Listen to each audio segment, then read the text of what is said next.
Então, pessoal, bom dia, boa tarde, boa noite para quem estiver assistindo essa gravação.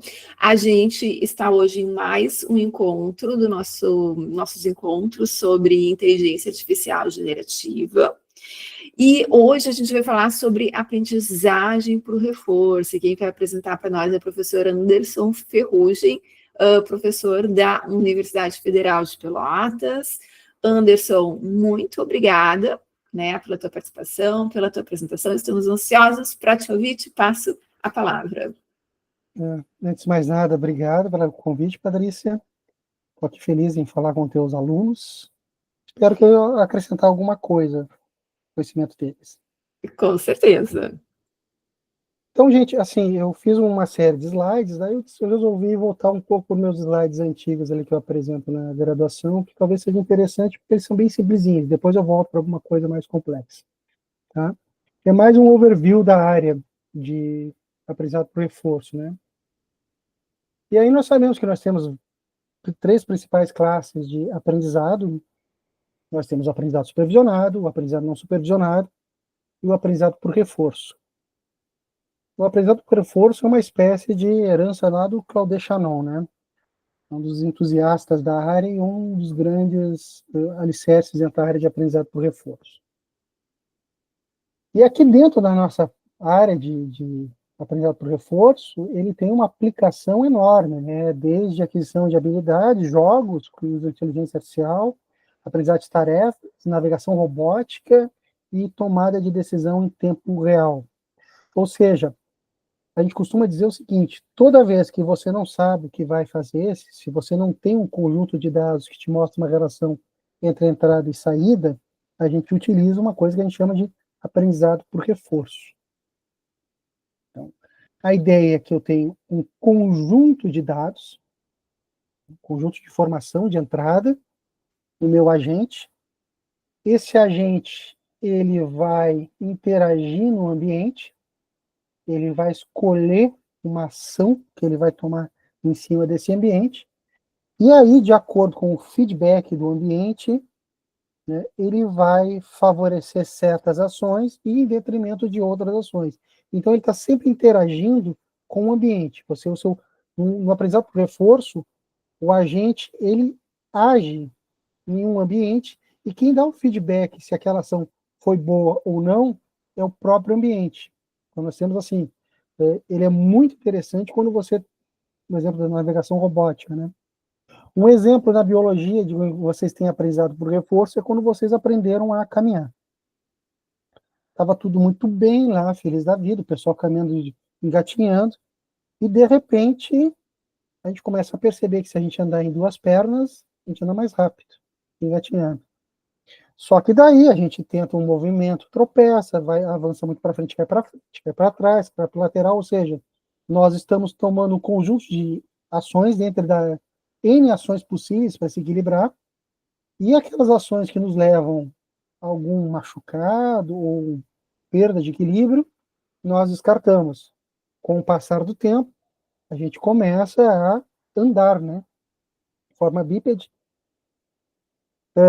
Nem todo mundo caminha do mesmo jeito, né? Mas por causa desse aprendizado por reforço dentro da área de biológica, nós conseguimos caminhar em duas pernas. Então, assim, um exemplo clássico de aprendizado por reforço que inspirou o aprendizado por reforço na inteligência artificial.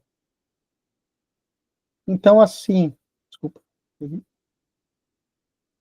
Então, a ideia da aprendizado por reforço é que o agente vai aprender por uma série de recompensas e punições. Então, ele vai aprender a agir, chegar numa meta no ambiente que ele não conhece, tá?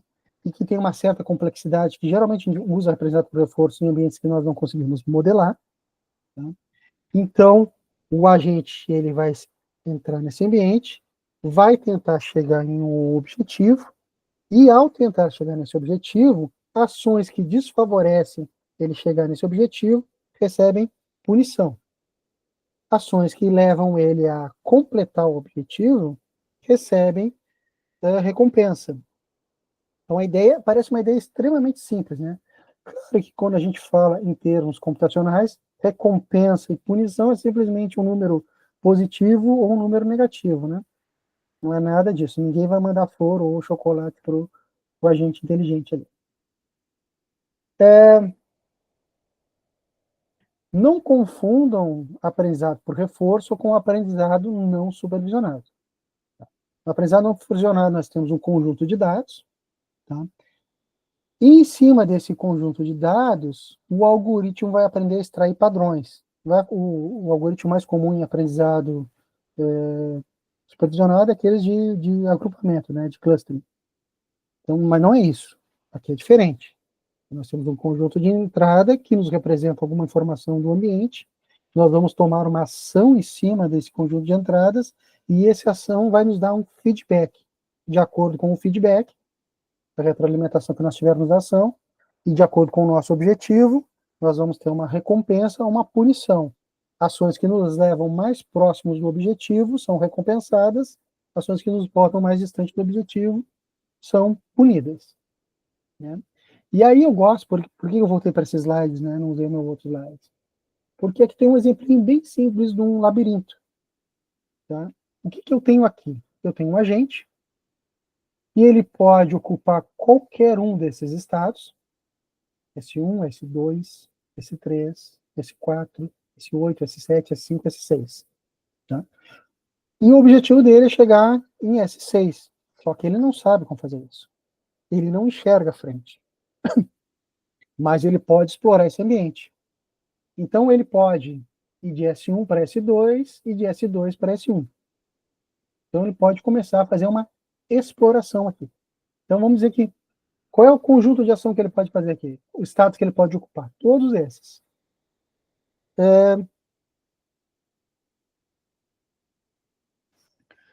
Quais são as ações que ele pode tomar? Ele pode ir de S1 para S2, se estiver em S2 ele pode ir para S3 ou voltar para S1. São conjuntos de ações possíveis. Então, ele vai começar a se locomover aqui. Ele saiu de S1, foi para S2, S2 ele foi para S3, uma exploração cega. De S3 ele foi para S7, de S7 ele voltou para S3, aqui ele está fazendo um caminho aleatório. De S3 ele foi para S4, de S4 ele foi para S5, de S5 ele foi para S6, chegou no que ele queria. Ok, ele conseguiu encontrar o objetivo. Mas como ele chega nesse objetivo? Ali de forma aleatória, ele encontrou S6. E aí a ideia é reduzir o escopo. Se a minha ideia, o objetivo inicial era de S1 para S6, agora o que eu vou fazer? Eu vou pegar o estado anterior, S5, vou reforçar a ação de S5 para S6, toda vez que eu chegar em S5, eu vou para S6, eu tomo a ação de ir para S6, e agora o meu objetivo é ir para S5. Então, eu vou reforçar essa minha saída. Encontrei S5, vou começar a exploração de novo. Cheguei no S4. Quando eu chego no S5, o que eu faço? Eu reforço o estado anterior. Ou seja, eu vou reforçando ações que me levam mais próximo da solução. Até que um momento que eu vou chegar em S5, após vários movimentos, chegar em S2, e aí eu só tenho que reforçar o movimento de S1 para S2. O conjunto de estados final, a política que otimiza o meu deslocamento de S1 para S6 é justamente esse, e de S1 para S2, para S3, para S4, para S5, para S6. Parece bobo, né? Mas não. Isso é extremamente útil quando a gente não conhece o ambiente. Nós estamos explorando o ambiente e em cima do ambiente, tendo feedbacks que vão nos reforçar uma política de ações que nós devemos tomar quando nos encontramos em algum estado. Então, eu vou falar agora, daqui a pouquinho, sobre os elementos do aprendizado por reforço, mas a ideia básica é essa. Ações que me levam mais próximo ao objetivo são reforçadas, ações que não me levam mais distante são punidos. Aqui é muito simples, o exemplo do labirinto, né? Mas o que nós temos aqui? A ideia seria que, ó, esse aqui é um pouco mais distante. Então, até enfraqueceria aqui a minha linha de ação, essa ação aqui seria punida, né? E de S3 para S7 não é uma boa. Eu puniria essa ação. Pode falar. Posso interromper e fazer uma pergunta que eu acho que vai Claro. ajudar a entender? Sabe que a aprendizagem por reforço foi a única coisa que eu nunca implementei até agora. Tudo o resto eu já ensinei e já implementei. E uma das dúvidas que eu tenho é, pode voltar lá na figura anterior, eu adorei essa figura, Anderson, achei super didática. Como é que como é que o agente faz, né, ou a aprendizagem por reforço faz para saber que S7 e S8 não fazem parte da solução e punir isso? Existem... Eu vou ter que usar alguma métrica de acordo com o meu problema, tá? Eu posso, por exemplo, ali configurar que ali não me leva, ele não me leva de S8, eu não chego a lugar nenhum.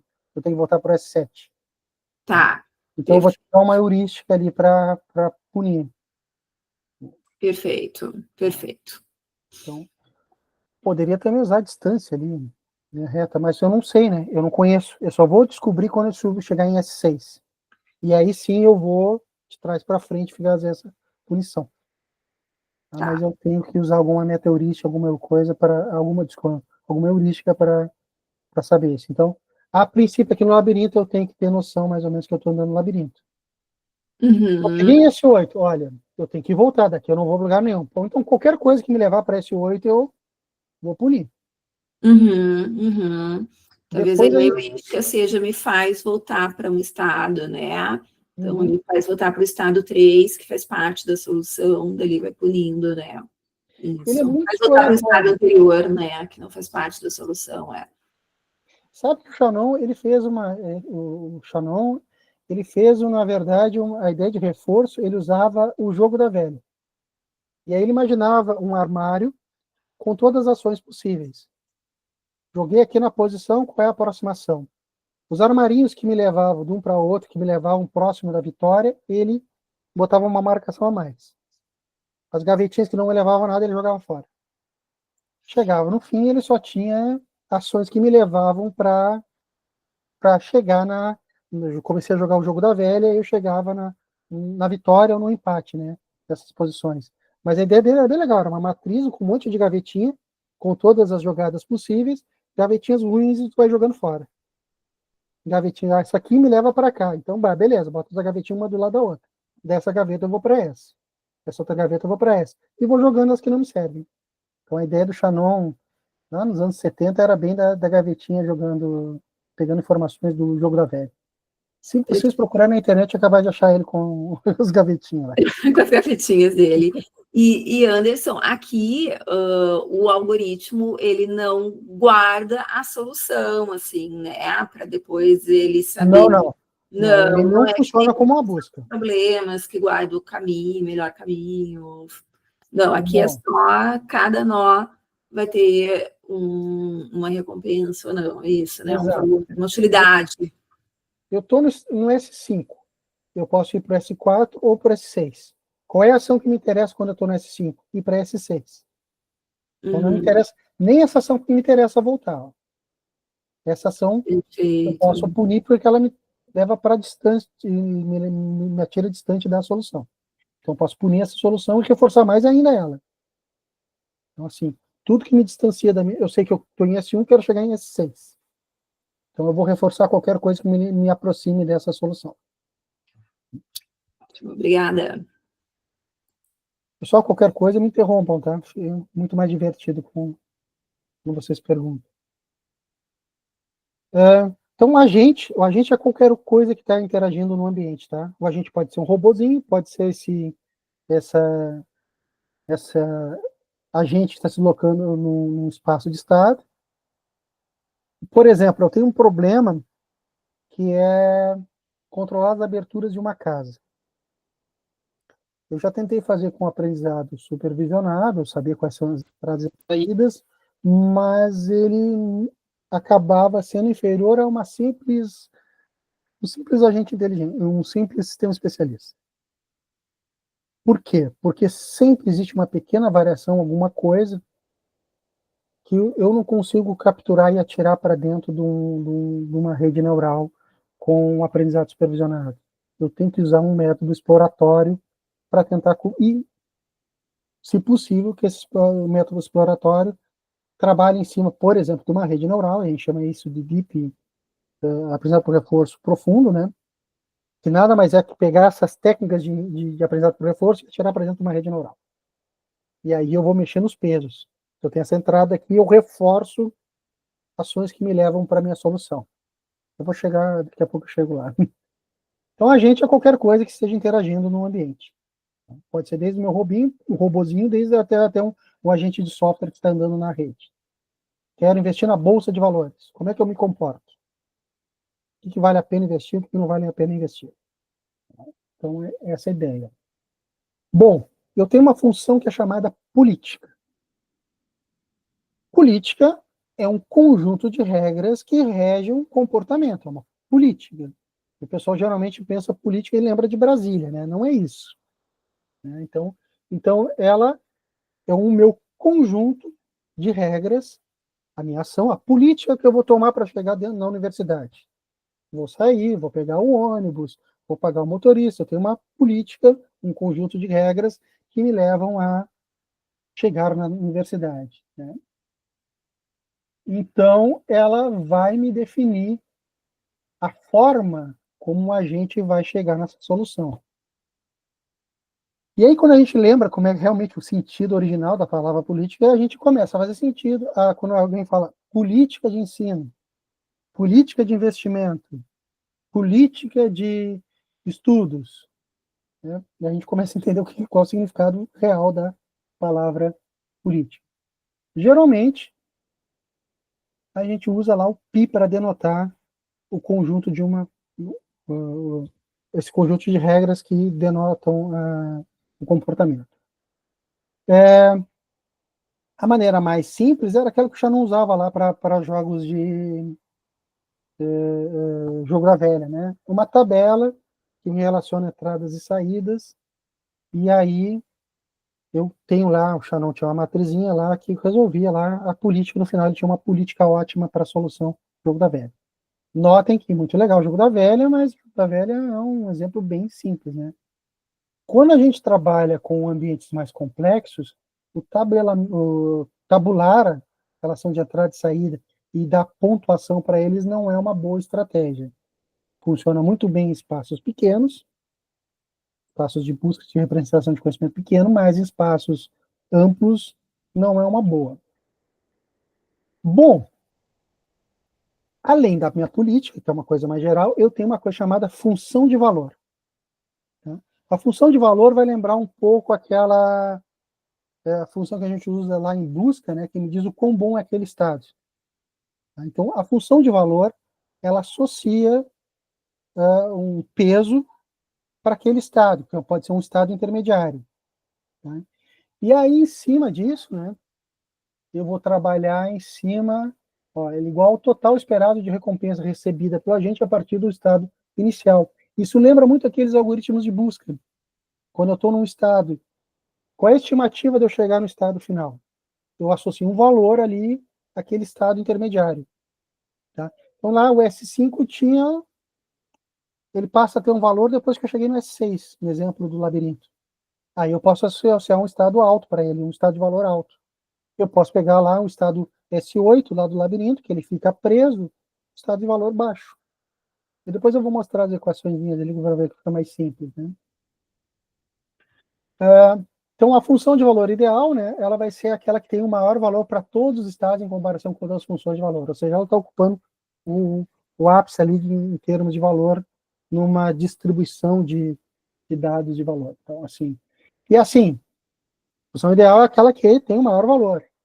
Dessa mesma forma, uma política ótima é a que tem a função de valor ideal, ou seja, todas as ações que eu levo são ótimas em relação ao objetivo que eu tenho. Então, aqui estamos trabalhando no mundo da abstração. Meu objetivo é achar a política ideal para resolver um problema. E aí eu preciso ter valores associados, uma função de valor associado para cada estado ideal. A minha função tem que atribuir um valor que realmente seja significativo em termos daquele ambiente que eu estou explorando. Se eu começar a valorar os estados de forma errada, não vai funcionar a minha estratégia de aprendizado por reforço. Então, tem que ter novamente, aquilo que a professora Patrícia citou, né, lembrou, eu tenho que ter uma heurística para definir essas políticas de valor. Bom, eu também tenho um modelo, né? Eu tenho dois tipos de modelo. A representação do agente no ambiente, né? Eu posso ter o aprendizado baseado em modelo ou o aprendizado livre de modelo. Então, aqui,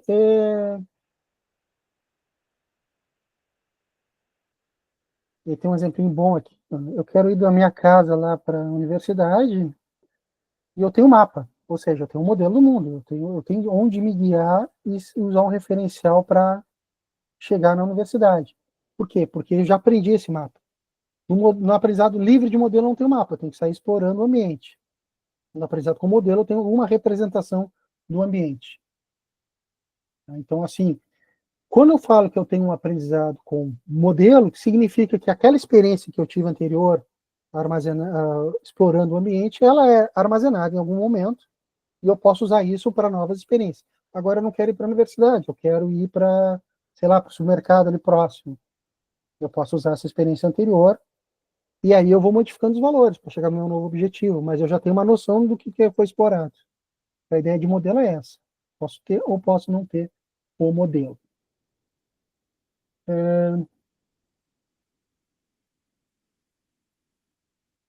Aqui o exemplo do labirinto. Eu vou parar agora essa minha coisa e agora sim eu vou para o meu slide que ficou mais completo. Espera só um pouquinho.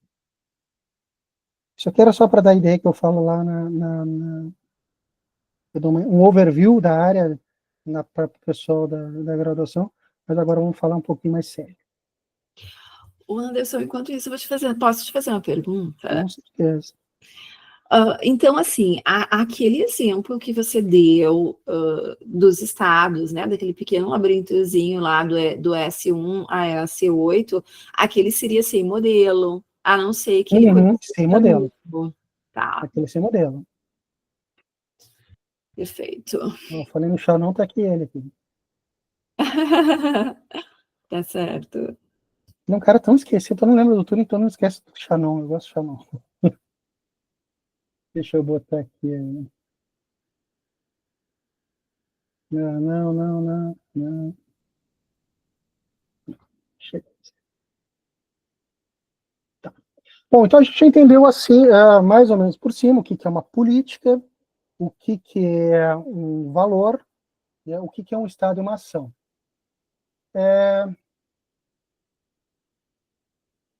Eu botei aqui, eu preparei alguns exemplos práticos.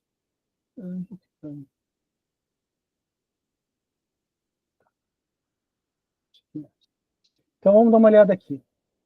Lembra que eu falei que eu tenho que avaliar qual é o estado qual é o melhor estado para eu ir? Então tem dentro do aprendizado por reforço, existe uma coisa que a gente chama de retorno total. Partindo daqui até onde eu quero chegar, qual é o meu retorno? A gente está falando em termos de recompensa. Então, nosso objetivo é maximizar esse retorno. Quanto maior o retorno total, melhor a ação que eu vou tomar, uma maior probabilidade eu tenho de tomar uma boa ação para chegar no resultado.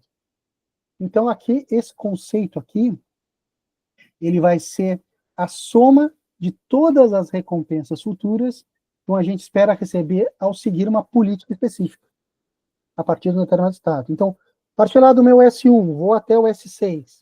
Quais são todas as recompensas que eu pretendo ter?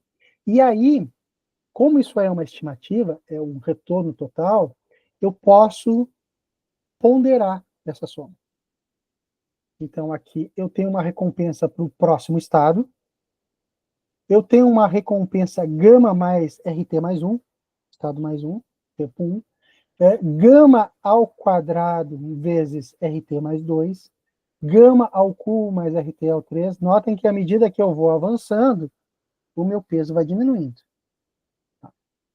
O RT é a minha recompensa imediata, próximo estado. O estado próximo. o RT mais o T mais 1 é 2 estados à frente. Então, eu tenho o que a gente chama de desconto. Então, à medida que eu vou avançando nesses estados, eu tenho um fator de desconto. Esse gama é um fator de desconto. E esse fator é importante. Ele vai me dizer como eu penso a curto e a longo prazo. Se é mais importante ações próximas ou ações distantes.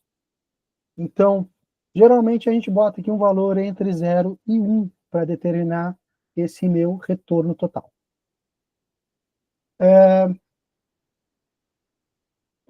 Para que eu uso isso? Né? Para definir o sucesso do agente e para trabalhar no aprendizado, que a gente chama de KI, né?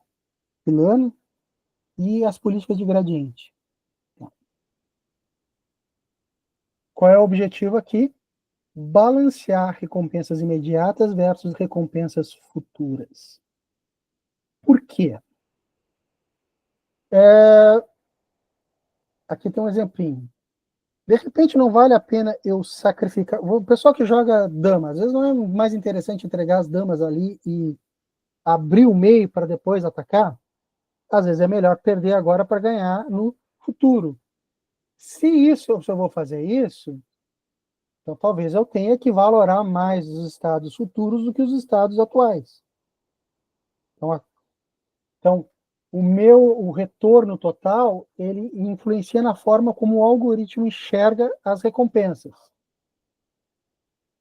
Então, assim, se, por exemplo, eu botar o gama próximo de 0, ele vai priorizar recompensas imediatas, visão a curto prazo. Se eu botar o gama próximo de 1, ele vai valorizar recompensas distantes, a longo prazo. Tá? Então, essa é a maneira como eu enxergo, tá? O gama influencia muito a maneira como eu enxergo o meu problema. E a minha ideia é maximizar RT. Então, eu posso, sim, permitir jogadas que a princípio parecem ruins. Perdi um monte de peça, mas ok, não faz mal, eu vou conseguir depois abrir no tabuleiro, abrir ali o meio de forma que eu possa agora atacar com o que sobrou de trás. Estou pensando em dama, uma coisa bem simples. Né? Qual é a minha ideia aqui? Maximizar esse RT. Então não interessa se aqui eu permito perder, mas eu lá no finalzinho eu começo a maximizar com o meu gama mais próximo de 1. Isso não é fácil de fazer, tá? Isso é um dos problemas do aprendizado por reforço que a maioria das pessoas não implementa. Né? E aí eu tenho uma coisa que é chamada a função Q, né? Que é o valor esperado do retorno total ao tomar a ação A, que me leva ao estado S. E aí vai aparecer muito aqui no aprendizado por reforço esse SA. Então, aqui que é o Q? O Q é o valor esperado total, né, do retorno total, de eu sair do estado onde eu estou, usando a ação A. Ele vai me levar para um outro estado. Eu estou no estado tal e vou tomar a ação tal. Dado esse movimento, qual é o retorno total esperado? Cada movimento que eu tomo, ele tem um retorno total associado. Lembrando lá no tabuleiro, eu estou no meu labirinto, eu estou em S1, vou para S2. Se eu estou em S1, estado 1, e aplico uma ação que me leva a 2, qual é o retorno total que eu espero dessa ação? Quando a gente vai até o fim e volta, a gente começa a associar valores a eles. E aí vocês enxergam aquela política de ação em que vocês estão dando pesos positivos ou negativos para a ação tomada. Parece, falando, parece, tá fazendo uma coisa aleatória. Não, a gente está explorando e pesando, botando peso maior para as coisas que são importantes. E como eu citei lá no início, é o jeito que a gente aprende a caminhar. Aprendizado por reforço. E a gente tem reforço negativo, né? Tem punição. Fez errado e bateu com a cara no chão. A parte boa é que a gente não lembra mais disso. E aqui, gente, eu botei um exemplinho, olha só. Roubou no labirinto. Cada movimento que eu faço, eu penalizo. Então, eu saí do estado 1, eu fui para o meu estado adjacente. -1. E aí eu dou lá mais 100 se eu conseguir sair do labirinto. Então lá eu estou no estado 1, menos 1. No estado 2, a gama, menos 1. Continuei dando um passo. No próximo, menos 1. Cada vez que eu avanço aqui, estou levando ao quadrado, ao cubo, etc., está diminuindo o peso. Lá no finalzão, me aparece um 100. Então, com essa política aqui, em 1, 2, 3, 4, em 5 passos, tá? Com um gama de 0,9, tá? Eu tenho, por saindo do estado atual, demorando 5 passos para chegar no meu estado final, eu tenho um valor de retorno total de 62,17, aproximadamente. Notem que eu estou punindo cada passo. Por quê? Porque eu quero que o robozinho saia do labirinto no menor conjunto de passos possíveis. E agora faz um pouco mais de sentido aquilo que a professora Patrícia perguntou sobre como é que eu vou punir. Pronto, estou punindo por passo. Tá? Voltou aqui, ó. Legal, tá, apareceu excesso, mas aí tem passo a mais, a punição é maior, aquela política para chegar lá é pior. Então eu vou selecionar uma política que eu não passo por ali. Então ele voltou aqui o problema do espaço. Então aqui, ó, é bem a ideia do robozinho, e aqui o retorno total. Claro que, notem que eu tenho aqui todos os passos para sair no final. Por quê? Porque eu cheguei no final e depois eu fui pontuando para trás.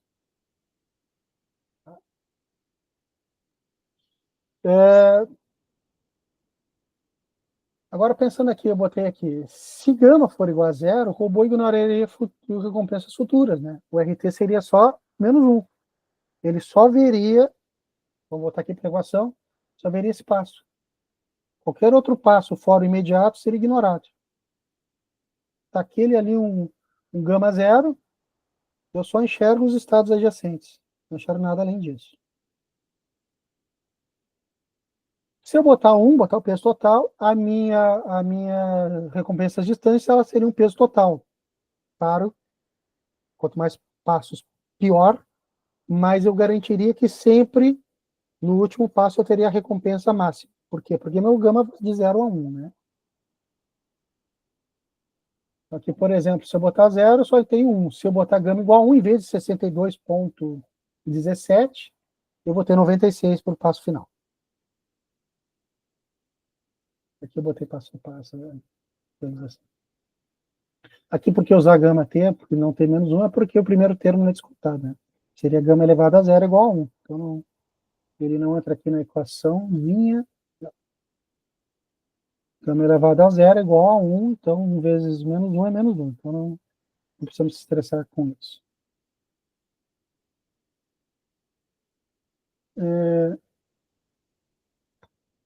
E aí vem a minha função valor e a minha função Q, né?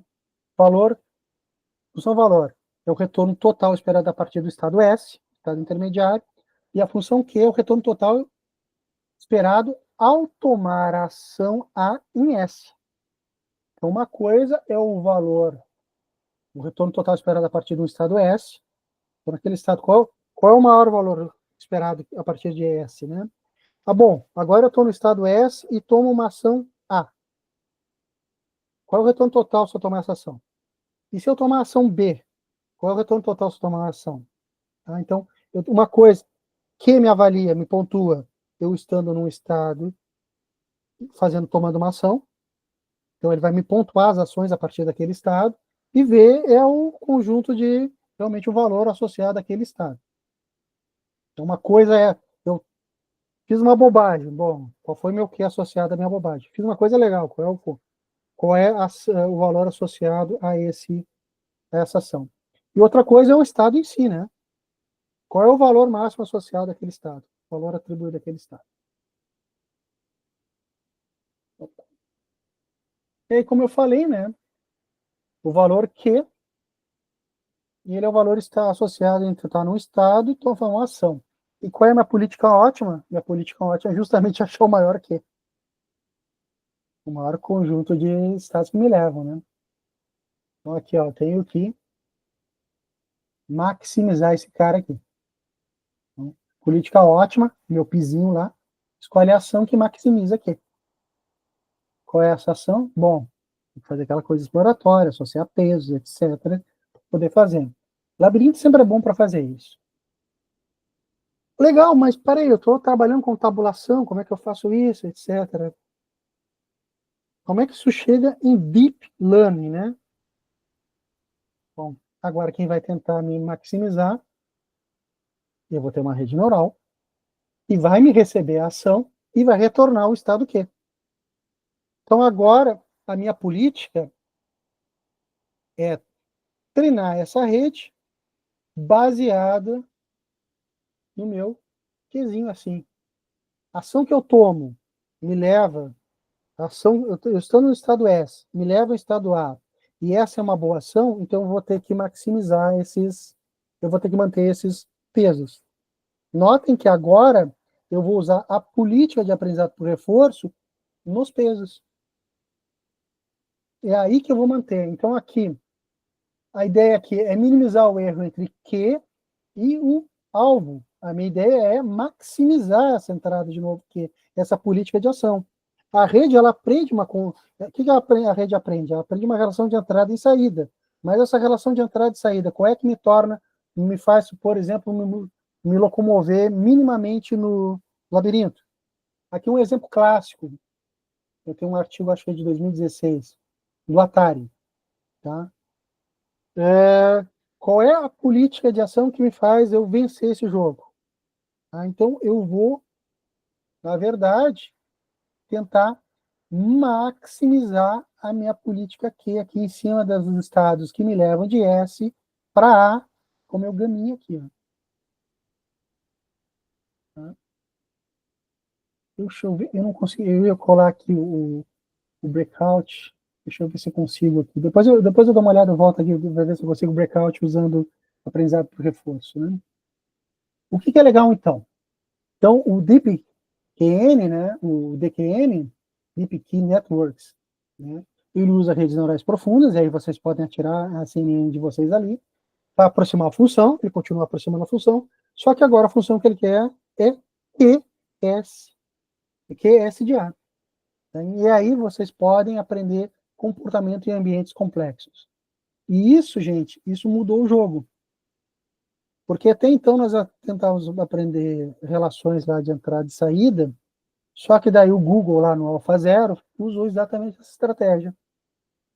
Ele aprendeu que se o jogador no Google bota aquela posição, como é que eu consigo chegar a vencer esse cara se ele tomou aquela ação? E aí é dinâmico. Ele fez um movimento, dinamicamente eu me adapto àquele movimento.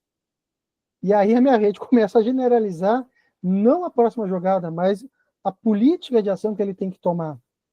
E aí nós começamos a perder no gol para a máquina. Desculpa que eu tenho.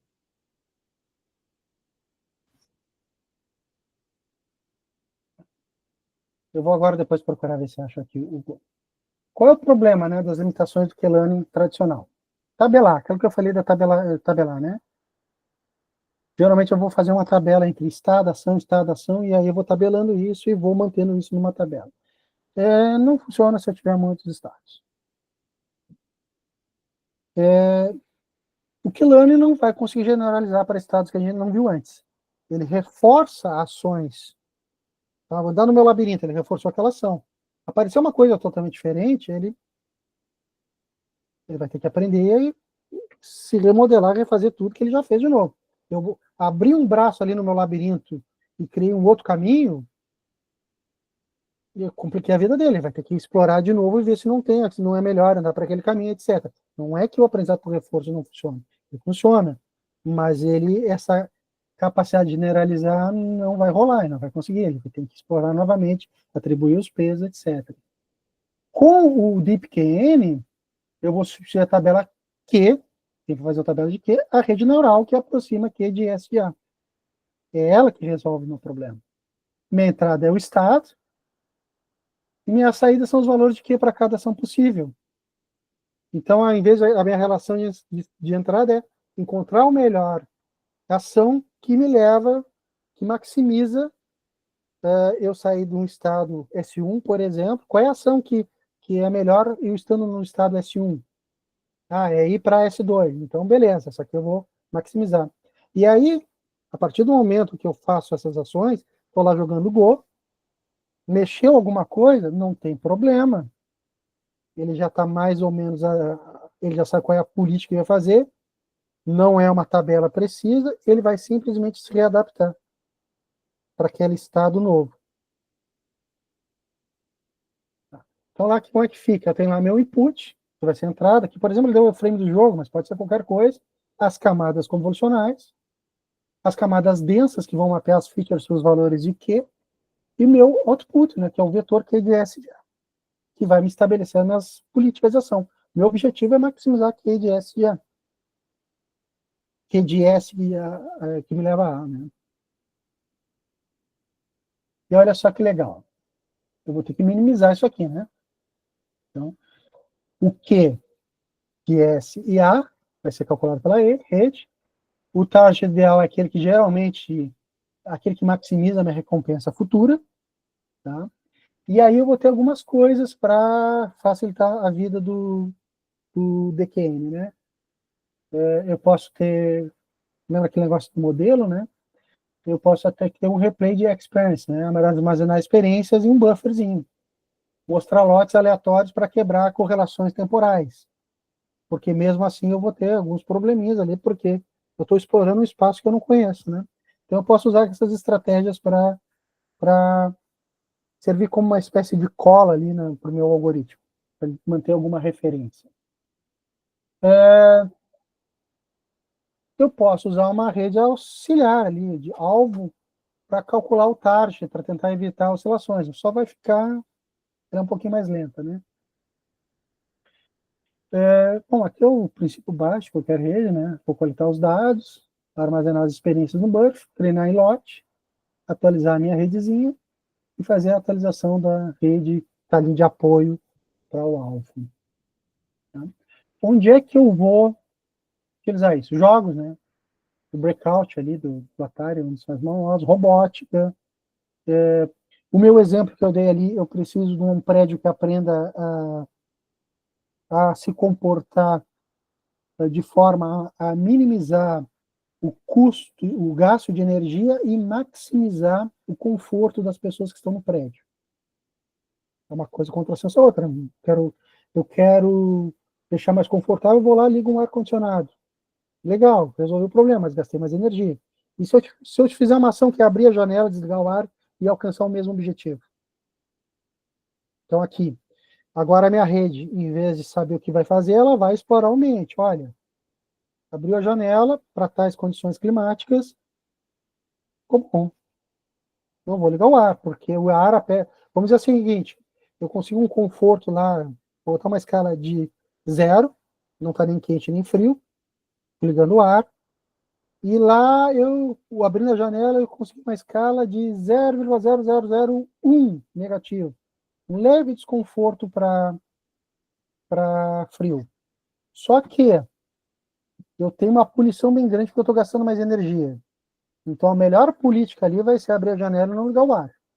Mesmo com esse leve desconforto, a outra parte do balanceamento, que é o gasto de energia, vai entrar na minha ação de qual é a ação que eu devo tomar para sair do estado S, né? A minha ação vai ser abrir a janela. Então a rede vai aprender, a rede aprende qual é o comportamento que ela tem para fazer no prédio. O prédio funciona como uma entidade dinâmica, né? Se adapta ao usuário.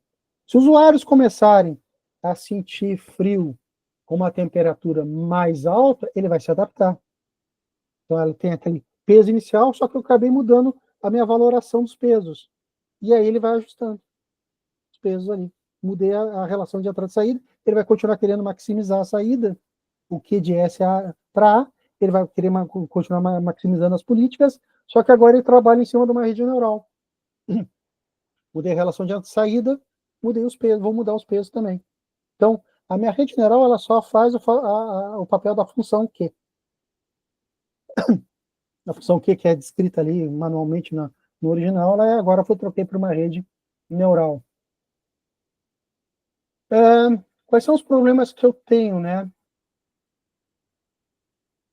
Espaços de ação contínua. É que eu estou num estado e saio para outro, beleza? Um estado estanque. Mas quando o estado é contínuo, é problemático. E quando eu tenho políticas determinísticas, se eu fizer isso, eu saio para parar naquele outro. Então, não é muito útil a questão do learning. E aí nós vamos usar uma coisa que a gente chama aqui de política de gradiente.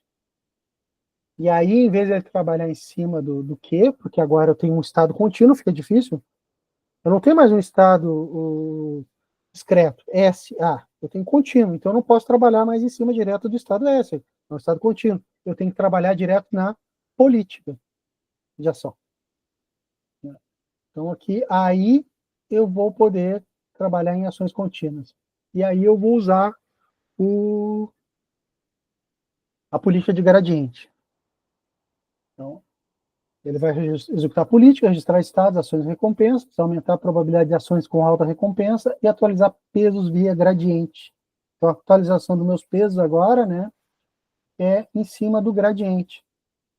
Então, W é igual a W mais o gradiente de log de P de A dado S de RT. RT aqui é a minha começo total, a ação, o estado, né, aparente ali, e a probabilidade, log de P, né, P sobre A. Então, onde é que eu vou usar? Vou usar isso em carros autônomos. Carros autônomos eu não saio de um estado para outro. O carro autônomo, ele está aumentando a velocidade, diminuindo, dobrando. Eu dobro um pouquinho mais para a esquerda, dobro mais direito, dobro bastante. Então, eu não posso trabalhar com aquela política rígida, né? E aí, em carros autônomos, eu tenho que usar sensores que são contínuos, e aí eu vou ter que decidir o ângulo do volante para dobrar. Então, aqui, ó, só para ler, ó, eu botei aqui que o gradiente do log da probabilidade da ação dado o estado S multiplicado por retorno RT. Para não ter erro de leitura, né? O que é interessante, né? O peso que escala o RT vai ser a recompensa total, é que vai te dar o peso do gradiente. Ações com recompensas altas, maior que zero, tem as probabilidades aumentadas, né? Ações com recompensas baixas têm as probabilidades reduzidas. Direto aqui, né? R vezes a probabilidade da ação A dado o estado S. Então, aqui, ó, suponha que eu tenho uma política estocástica, né? E que no estado S a política escolhe a ação virar à esquerda, com uma probabilidade dessa ação de 0,7. Vou aplicar o log disso, vai dar mais ou menos menos 0,356, né? Para calcular o retorno, né? Se meu retorno total for 10, a tendência, né, é que ele reforce esse virar para a esquerda. A recompensa está alta, RT igual a positiva, né? Se o retorno, então, ele vai ajustar os parâmetros para aumentar. Então, o que é interessante no aprendizado por reforço? Eu quero aprender a dirigir o carro. Se eu virar para cá e foi bom, eu retorno positivo alto. Né? De repente, não foi tão bom assim. Eu virei para lá e bati com o carro na parede. Então, não boto negativo nisso aí. Não posso. A probabilidade tem que ser negativa para esse tipo de comportamento.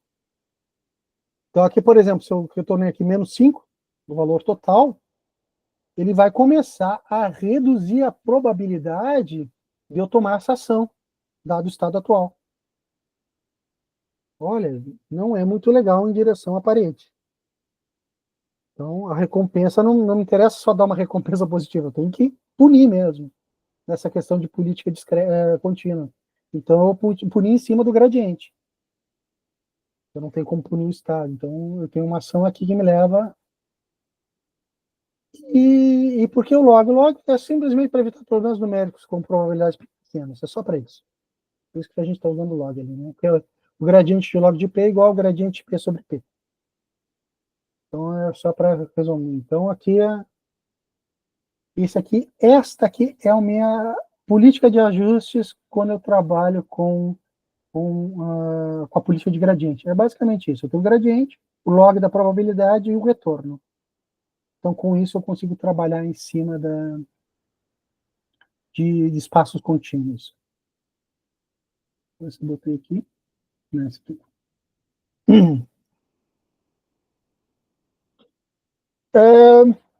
E foi o pessoal que começou a ter uma disruptura em 2014, 2015, 2012, houve disruptura para tudo que é lá, com a questão das CNNs, né, profundas.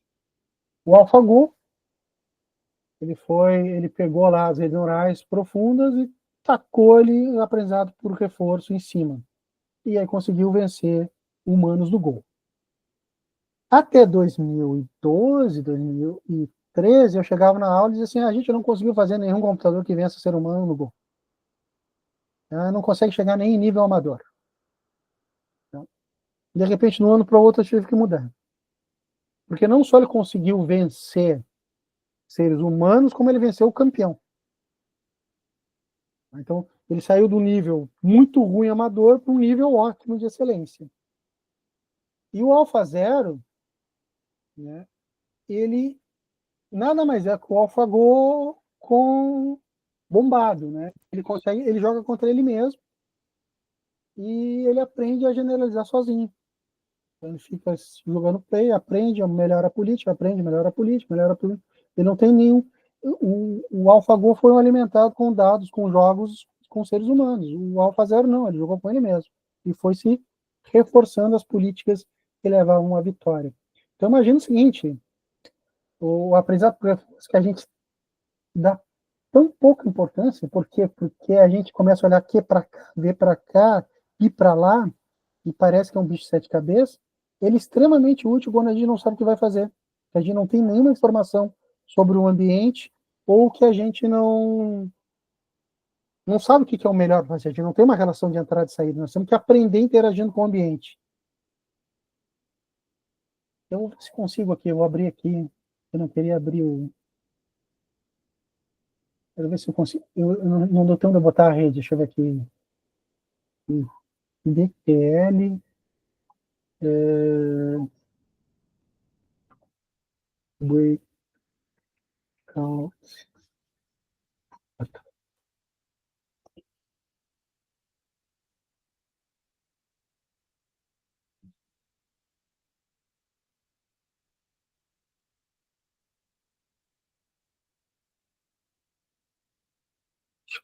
Muito complexo.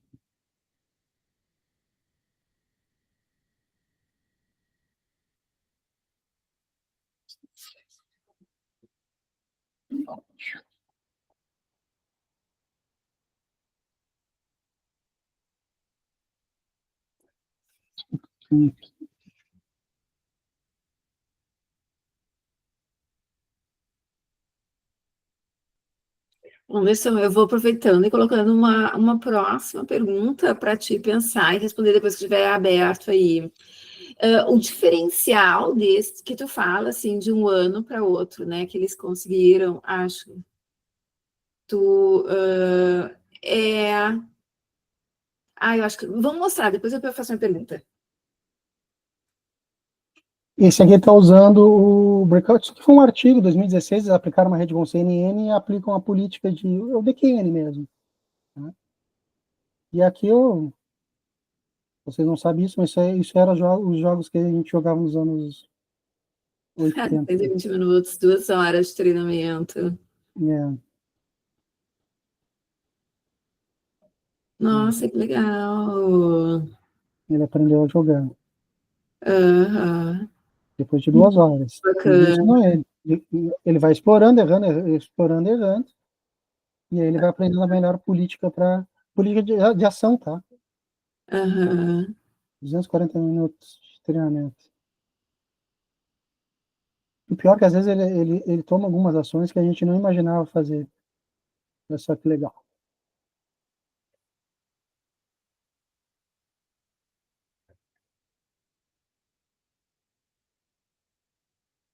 Depois que ele passa ali, ele consegue atirar a bolinha lá para o outro lado.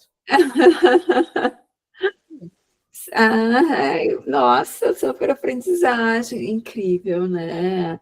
Então, assim, isso que eles conseguiram com o AlphaGo, de não conseguir nem um nível de amador no ano anterior, e a partir de 2014 conseguir vencer o melhor jogador, se deve à aprendizagem para o reforço. Antes, eles utilizavam outras abordagens, por exemplo, resolução de problemas, algoritmos como a Estrela, imagino, de buscas?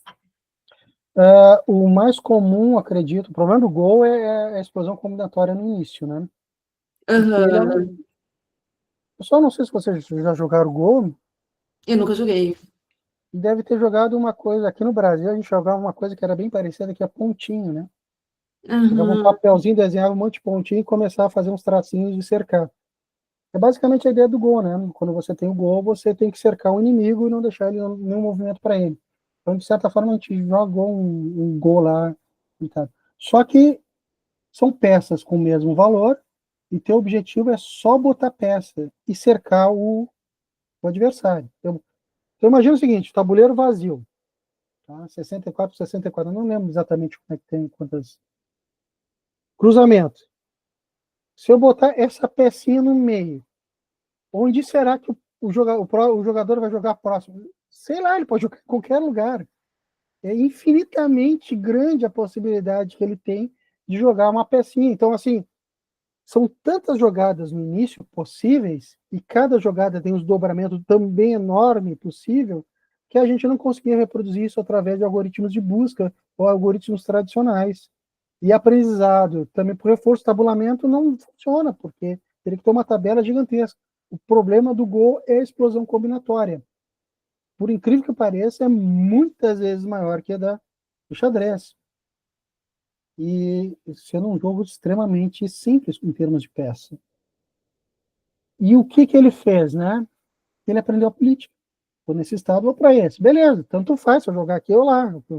Quando a coisa começar a apertar, é que eu vou começar a modificar a minha política ali de uso. Muito Então, interessante. é bem legal, assim, porque a ideia de misturar redes neurais com aprendizado por reforço é que é sensacional. Sim, muito bacana mesmo. Pessoal, eu não sei se vocês têm outras perguntas para fazer. Tu tem mais alguma coisa que tu gostaria de apresentar, Anderson? Não, eu só quero mostrar para vocês, pessoal que está interessado, vocês podem pegar aqui, se vocês procurarem esse, esse vídeo que eu mostrei, ele é de um paper de 2015, ou seja, no DQN estava bombando lá, né? E agora eu fiz uma busca aqui rápida aqui para. Eu disse que eu não tive tempo de fazer o mais requintado. Está aqui no Git, tá? E esse Ah, paper tem o. Tá lá, ó, a 2015. Ó.